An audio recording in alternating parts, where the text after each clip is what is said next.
বিসমিল্লাহির রহমানির রহিম। আসসালামু আলাইকুম। সবাইকে জুম্মা মোবারক। আজকে শুক্রবার আমাদের মুসলিমদের জন্য কিন্তু আরও একটা ঈদ, তাই না? আপনাদের সবাইকে ফুলের শুভেচ্ছা। এটা হচ্ছে বাগান বিলাস। এই ফুলটা আমার মেয়ে, ছোটো মেয়ে, বড় মেয়ে যখন স্কুলে গিয়েছিল, আসলে এটা তো আমার বারান্দা হবে না, গাছটা কিন্তু অনেক বড় হয়, আমরা সবাই জানি, তাই না? নিচে যখন গিয়েছিল আমাদের বাড়িওয়ালাদের ছিল এই গাছটা, আর ওই যে গাছ থেকে ফুলগুলো পড়েছিল, তখনই আমার ছোটো মেয়ে ফুলগুলা স্কুল থেকে আসার সময়, মানে বাসায় আসার সময় নিয়ে এসেছিল। এসে দরজা খোলার সঙ্গে সঙ্গে আমাকে ফুলগুলো ছুঁড়ে মারলো, মানে আমাকে এটা উপহার দিল। আমাকে বলেছে, আম্মু আপনাকে এই ফুলগুলো উপহার দিলাম। আমিও যত্ন সহকারে বাটিতে সুন্দর করে পানিতে চুবিয়ে রেখে দিলাম সৌন্দর্যের জন্য। এই যে এটা হচ্ছে আমার কুমড়ো গাছে মাশাআল্লাহ ফুল ধরেছে, দেখেন। এই ফুল দেখেই তো আমি অনেক খুশি হয়েছি। কুমড়ো শাক খাওয়া লাগবে না, কুমড়ো খাওয়া লাগবে না, কি দরকার, এত সুন্দর ফুল দিয়েছে আমাকে, এর চাইতে বেশি কী লাগে? ফুলই তো অনেক সুন্দর, তাই না? দেখেন অনেক বড় বড় ফুল হয়েছে। 2টা ফুল প্রথমে হয়েছিল, তারপরে আস্তে আস্তে করে আরও 3টা হয়েছে। সর্বমোট আমি এখান থেকে 5টা ফুল নিয়েছি। এর চেয়ে বেশি আমার আর লাগবে না। আমি এতে কিন্তু অনেক খুশি হয়েছি। দিন দিন বড় হয়ে যাচ্ছে। এই দেখেন, এইদিকে আমি একটা এই যে বাঁশের কাঠি দিয়ে বেঁধে দিয়েছি, যাতে করে এই বারান্দায় চলে আসতে পারে। মাশাআল্লাহ চলে আসতেছে, দেখেন সুন্দর হয়েছে, তাই না? আমি আমার পাশের বারান্দা থেকে একটু শ্যুট করে নিয়েছি দেখার জন্য, দেখতেই কিন্তু সুন্দর লাগছিল। আর দেখেন ফুলটা কিন্তু আপনাদের সবাইকে শুভেচ্ছা জানাচ্ছে। অনেক সুন্দর ফুলটা না? আমার কুমড়ো গাছের ফুলগুলো আপনাদের কেমন লেগেছে অবশ্যই কমেন্টস করে জানাবেন। আজকে শেয়ার করব শুক্রবারের স্পেশাল রেসিপি। শুক্রবার মানেই বেশি বেশি আমল করা আর বেশি বেশি খাওয়া দাওয়া, তাই না? আমার কাছে তাই মনে হয়। তবে কাজও কিন্তু বেশি বেশি করতে হয়, এটাও সঠিক কথা। আমাদের গৃহিণীদের কিন্তু ছুটি বলতে নেই, আর আমরা এই কাজগুলো করে রান্নাবান্না করে কিন্তু আনন্দিত হই। পরিবারের সবাইকে খাওয়াতে পারলে নিজের কাছে কিন্তু অনেক আনন্দ লাগে, তাই না? এখানে আমি আজকে বোনা খিচুড়ি করতেছি। আগের দিন রাতে আমি গরুর মাংস রান্না করেছিলাম, কিছু ছিল ওখান থেকে, ওই মাংসগুলো আমি এখানে দিয়ে খিচুড়ির সঙ্গে দিয়ে রান্না করব। এখানে প্রথমে আমি পাতিলে তেল দিয়ে দিলাম, তারপরে এখানে আমি পেঁয়াজ কুচি, রসুন কুচি আর সামান্য একটু আদা গ্রেট করে দিয়ে দিলাম। যখন 1 মিনিট একটু ভাজা হয়ে গিয়েছে, এর মধ্যে আমি এলাচ, দারচিনি, তেজপাতা দিলাম, একসঙ্গে একটু ভেজে নিব। ভিডিওটা দেখতে দেখতে যারা এই পর্যায়ে চলে এসেছেন, প্লিজ লাইকটা দিয়ে দিবেন। যারা লাইক দিতে ভুলে গিয়েছেন, দয়া করে লাইকটা দিয়ে দিবেন। এখন আমি এর মধ্যে দিয়ে দিলাম 1 কাপ গাজর আর 1 কাপ আলু। দেখেন এইভাবে করে ছোট করে কেটে দিয়ে দিলাম। আমার কাছে খিচুড়ির সঙ্গে গাজর দিয়ে কিন্তু অনেক ভালো লাগে, খেতেও ভালো লাগে, আর কালারটাও কিন্তু অনেক সুন্দর আসে। এখন যে পরিমাণে সবজি দিয়েছি ওই পরিমাণে আমি লবণটা দিলাম। যখনই খিচুড়ির চালটা দিব তখন ওইখানে চালেরটা দিব। এখন সবজির পরিমাণে লবণ দিয়ে ভালো করে ভেজে নিচ্ছি। যখন 2 থেকে 3 মিনিট সবজিটা ভাজা হয়ে যাবে, তারপর আমি এখানে আগের থেকে পানি জড়িয়ে রাখা চাল ডাল একসঙ্গে দিয়ে দিচ্ছি। এগুলো এখানে 1 কাপ মসুরের ডাল, 1/2 কাপ মুগের ডাল, আর আছে এখানে 3 কাপ পোলাওয়ের চাল। সবগুলো একসঙ্গে ভালো করে পানি জড়িয়ে রেখেছি, এখন দিয়ে একটু ভেজে নিয়েছি। এখন দিয়ে দিচ্ছি এখানে গুঁড়া মশলাগুলো। 1/2 চা চামচ হলুদের গুঁড়ো, 1 চা চামচ থেকে একটু কম মরিচের গুঁড়ো, 1 চা চামচ ধনিয়া গুঁড়ো, 1/2 চা চামচ জিরা গুঁড়ো, আর এখানে এখন দিয়ে দিচ্ছি সামান্য একটু কাশ্মীরি মরিচের গুঁড়ো। কাশ্মীরি মরিচের গুঁড়ো দিলে আমার কাছে একটু ভালো লাগে, কালারটাও সুন্দর হয়, আর খেতেও কেন জানে একটু মজা লাগে। এই হাতের কাছে না থাকলে দেওয়ার দরকার নেই, আমার ছিল সেই জন্য আমি একটু দিয়েছি। এখন গুঁড়া মশলা দিয়ে দেওয়ার পরে ভালো করে আমি আরও 2 মিনিট ভেজে নিয়েছি। চালের সঙ্গে একসঙ্গে গুঁড়া মশলা সহ ভেজে নিলে অনেক ভালো হয়। এখানে আমি চালের মধ্যে স্বাদ মতো লবণ দিলাম। তবে লবণের পরিমাণটা কিন্তু আমি আমার বড় আপুর কাছ থেকে শিখেছি। আসলে যদি পরিমাণটা ঠিকঠাক থাকে তাহলে কিন্তু ভালো হয়। অনেকে কিন্তু আমরা ভুল করে ফেলি, আমিও ভুল করতাম আসলে। খিচুড়ি রান্না করার ক্ষেত্রে হয়তো বা লবণটা একটু বেশি না হয় একটু কম হয়ে যেত আগে। আমার বড় আপু বলেছে যেখানে এই যে 1 পট চাল দিব, মানে 250 গ্রাম চাল থাকলে সেইখানে হবে 1 চা চামচ, মানে 1 টিস্পুন লবণ দিলে হয়ে যাবে। এটা হচ্ছে পারফেক্ট মাপ।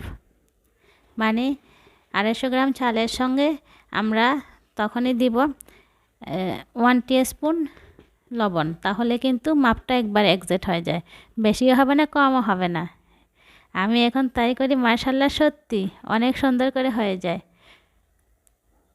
এখন আমি লবণ দিয়ে আরও 2 মিনিট ভালো করে ভেজে নিয়েছি। তারপরে এখানে এখন পরিমাণ মতো পানি দিয়ে দিলাম। আসলে খিচুড়ি আমরা সবাই পারি, যে যার মতো তৈরি করি। এখন আমি ডেকে দিয়েছি 10 মিনিটের জন্য। দেখেন এটা কিন্তু প্রায় হয়ে এসেছে, তবে প্রায় হয়ে এসেছে, পুরোটা কিন্তু হয়নি। এখন একটু ভালো করে উপর নিচে করে মিশিয়ে দিচ্ছি।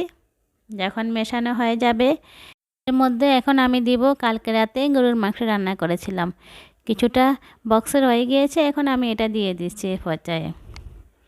এভাবে করে রান্না করা গরুর মাংস দিয়ে খিচুড়ি রান্না করলে দেখবেন অনেক ভালো লাগে, দেখতে যেমন সুন্দর, খেতেও কিন্তু অতুলনীয় হয়। আমি এখন রান্না করা মাংসটা দিয়ে আরও একটু ভালো করে মিশিয়ে নিচ্ছি, তবে এখন আলতো হাতে মিশিয়ে নিচ্ছি, যেহেতু এটা ফ্রাই হয়ে এসেছে এই জন্য। এটা কিন্তু 70% হয়ে গিয়েছে। মিশিয়ে দেওয়া হয়ে গেলে এখন উপর থেকে 2-3টা কাঁচামরিচ ফালি করে দিয়ে দিলাম। এখন দিচ্ছি এখানে ঘি। এই পর্যায়ে যদি ঘি দিয়ে দেন তাহলে দেখবেন ঘিয়ের ফ্লেভারটা কিন্তু খুবই ভালো আসে। আমি এখন এখানে 2 চা চামচ ঘি দিয়ে দিচ্ছি। ঘিটা দিয়ে ভালো করে খিচুড়ির সঙ্গে মিশিয়ে নিব। মেশানো হয়ে গেলে তারপরে আমি ভালো করে আবারও ঢাকনা দিয়ে রেখে দিব, দমে রেখে দিব আরও 5 মিনিট। এতে করে কিন্তু খিচুড়ি তৈরি হয়ে যাবে। আসলে খিচুড়ি খেতে সবাই পছন্দ করি আমরা, তাই না? সবাই পছন্দ করি। আমার কাছে বিশেষ করে অনেক বেশি ভালো লাগে খিচুড়ি। পোলাও বিরিয়ানি থেকে খিচুড়ি কিন্তু আমার বেশি পছন্দ। দেখেন হয়ে গিয়েছে, এখন কিন্তু শেষ। এই পর্যায়ে আমি ধনিয়া পাতা কুচিয়ে দিয়ে দিচ্ছি। শীতের সময় ধনিয়া পাতাগুলো কিন্তু গ্রানটা বেশি থাকে, অনেক সুন্দর ফ্রেশ থাকে।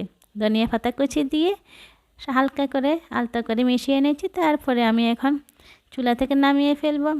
কালারটা কিন্তু অনেক সুন্দর হয়েছে।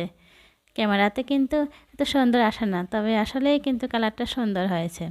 এখন ডেকে রেখে তারপরে চুলা থেকে নামিয়ে ফেলতেছি। এই দেখেন আমি আমার জন্য একটা প্লেট সাজিয়ে নিচ্ছি। এক পাশে আমার বড় মেয়ে, আরেক পাশে আমার ছোটো মেয়ে খেয়ে নিচ্ছে। তারপরে আরেক পাশে আপনাদের ভাইও খাচ্ছে।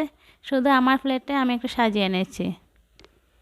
আসলে সাজিয়ে গুছিয়ে খেলে যে কোনো খাবারের স্বাদটা মনে হয় আরও বেড়ে যায়, খাওয়ার আগ্রহটা বেশিই থাকে। এখানে শসা, গাজর, লেবু, টমেটো, কাঁচামরিচ কিন্তু আমার অনেক পছন্দ। আমি কচকচ করে কামড় দিয়ে কাঁচামরিচ খেয়ে থাকি। বিশেষ করে শীতকালে কাঁচামরিচগুলো কিন্তু আমার অনেক পছন্দ। মোটা মোটা থাকে কাঁচামরিচ, এগুলো খেতে আমার অনেক ভালো লাগে। এখন এখানে নিয়ে নিচ্ছি ভর্তা। দেখেন খিচুড়ির সঙ্গে ভর্তা আর কি লাগে, তাই না? আর এখানে আমার স্পেশাল জলপাইয়ের আচার,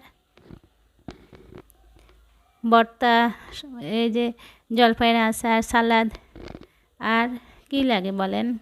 এগুলো থাকলে তো খিচুড়ি একদম খাওয়া হয়ে যায়, তাই না? গরুর মাংস রান্না করেছি যে ওখানে ছিল আরও, আমার মেয়েরা খাচ্ছে, তবে আমি বলেছি না, আমার জন্য এটাই যথেষ্ট। শীতের সময় বোনা খিচুড়ি খেতে অনেক ভালো লাগে। আপনাদের কার কার খিচুড়ি পছন্দ অবশ্যই কমেন্টস করে জানাবেন। আর আমার আজকের রেসিপিটা কেমন হয়েছে জানাবেন। আমি আমার পছন্দ মতো তৈরি করেছি, আপনাদের সঙ্গে একটু খেয়েও শেয়ার করতেছি। ভর্তা আমার অনেক পছন্দ, এটা হচ্ছে শিম ভর্তা। আমি আমার হ্যান্ড চপারে শিম ভর্তা করেছি। শিম ভর্তা, যে কোনো ভর্তা আমার অনেক পছন্দ। আর বিশেষ করে খিচুড়ির সঙ্গে ভর্তা থাকলে আর কিছুই লাগে না। আপনারা যারা ধৈর্য সহকারে ভিডিওটা এতক্ষণ পর্যন্ত দেখেছেন সবাইকে অনেক অনেক অনেক ধন্যবাদ। সবার জন্য মন থেকে অনেক দোয়া রইল। আল্লাহ আপনাদের সবার মনের আশা পূরণ করে দিক, আমিন। শুক্রবার হচ্ছে বেশি বেশি আমল করা দরকার। শুক্রবারে সূরা কাহাফ পড়া, তারপরে আরও অনেক আমল আছে, চেষ্টা করি পড়ার জন্য, যদি আল্লাহ কবুল করে নেয়। শুক্রবারে কিন্তু বেশি বেশি দুরূদ শরীফ পাঠ করা, বেশি বেশি দুরূদ শরীফ পাঠ করলে কিন্তু অনেক সওয়াব পাওয়া যায়। শুক্রবারে আসরের পর থেকে মাগরিবের আগ পর্যন্ত বেশি বেশি আমল করা, ওই আমলটাই আল্লাহর কাছে বেশি পছন্দ এবং ওইটাই বেশি কবুল হয়। আল্লাহ আমাদের সবার মনের আশা পূরণ করে দিন, আমিন। এখানে এটা হচ্ছে রাতের বেলা দেখেন হঠাৎ করে আমার জানালার বাইরে দিয়ে দেখছিলাম বাচ্চারা, দেখেন বাচ্চারা না একটু বড়, এই যে 15-16 বছর হবে, এখানে খেলতেছে, ব্যাডমিন্টন খেলতেছে।